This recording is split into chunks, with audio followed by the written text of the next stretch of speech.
गिबियावनो आंनि बे सोरां लामा बड' इउटुब चेनेलनि गेजेरजों नोंथां गासै रायजो राजाफोरखौ बरायबाय आरो आं बेखौनो गिबियाव बुंग्रोनो सानो खनले आं बेबायदिनो हिन्जाव खारनाय हौवा खारनायनि बायदि भिडिअखौ आं लाबोबाय थायो आंनि बे सोरां लामा बड' इउटुब चेनेलनि गेजेरजों बेफोरबायदि भिडिअखौ आं मानि थाखाय लाबोबाय थानाय जायो होनब्ला जोंनि बर' समाजनि बेफोरबायदि जाथायफोरा गोजोन जाथों जाहाथे जोंनि बर' समाजा अरायबो मोजाङै संसार जालाङो आरो बेफोरबायदि जाथायनिफ्राय गोजान जायो आरो आंनि भिडिअनि दारै आं नोंथांमोननो फोरमायनाय बेनो जायो जे जेसेबांनाखि बेफोरबायदि जाथाया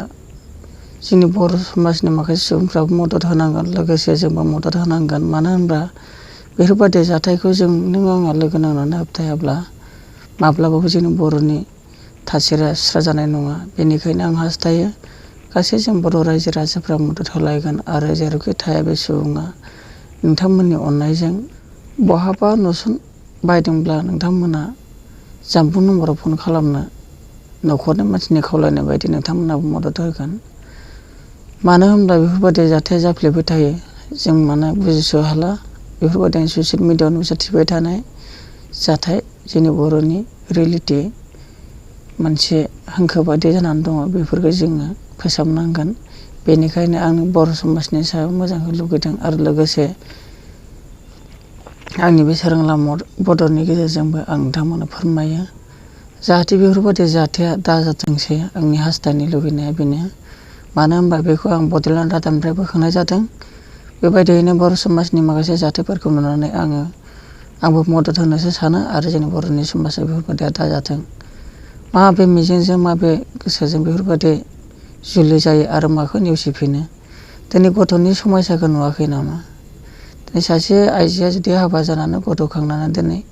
बायदि गोमानाय माबेबा जायगायाव खारखुमाना थाहैनाय आदा ससेयावनो संसार जानानै गावखौ गोदाव सोराव खालामना लानाय बा न'खराव फिसायखौ एबा गथ'फोरखौ गोदाव सोराव खालामनाय बेफोर जोंनि बर'नि थाखाय साबजानाय जायाखै आं हास्थायो बे सुबुंखौ नोंथांमोना जेरावखि नुवा न'खर फारसे खबर होगोन आं बेखौ हास्थायदों दा आं माखासे डिटेल्सखौ फरायना होनि नैबेयाव लिरनाय दं सनितपुर जिल्ला ढेकियाजुलि हग्राजुलि ओनसोलनि रुपहि गामिनि बाफुकन बर'नि बिसि सायनु बर'आ थांनाय जुलाइ दाननि 11 खालारनिफ्रायनो गोमानानै दं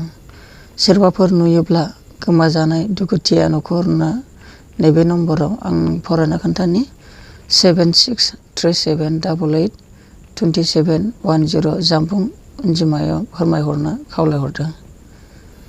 मानो बेफोरबायदि जायो जोबोद दुखुनांथाव आंनि भिडिअखौ नुसन बायदोंब्ला नैबे आइजो गावनि न'खरखौ एसेबाबो गोसोखांनानै न' फारसे गावनि संसार जानायाव आगान सुरफिनगोन आं बेखौ हास्थायदों जाहाथे आरो लोगोसे जोंनि बर' माखासे सुबुंफ्राबो जेरावखि थाया मानो दिनै बे न'खरखौ गोख्रोङाव गसंफिननो थाखाय नोंथांमोनाबो मदद खालाम नै गथ'आ उन्दैथार बेखौनो गारनानै थांबाय बेसे दुखुनांथाव मानो बेफोरबायदि जानो लुगैयो आरो मानो बेफोरबायदि खालामना लायो न'खराव बायदि दावराव दावसिलाय फैखायो नाथाय होमबाबो सासेबा सासे गंनानै थानाय बायदि गोरोबना थानाया बयनिख्रुइ साबसिन गावनि लाइफआव बेखिनियानो भिडिअआ एसेनोसै माबा मोनसे गोरोन्थि जादोंबा नोंथांमोननि सायाव आंनि माय बिनाय थाबाय जय बर' हारिनि।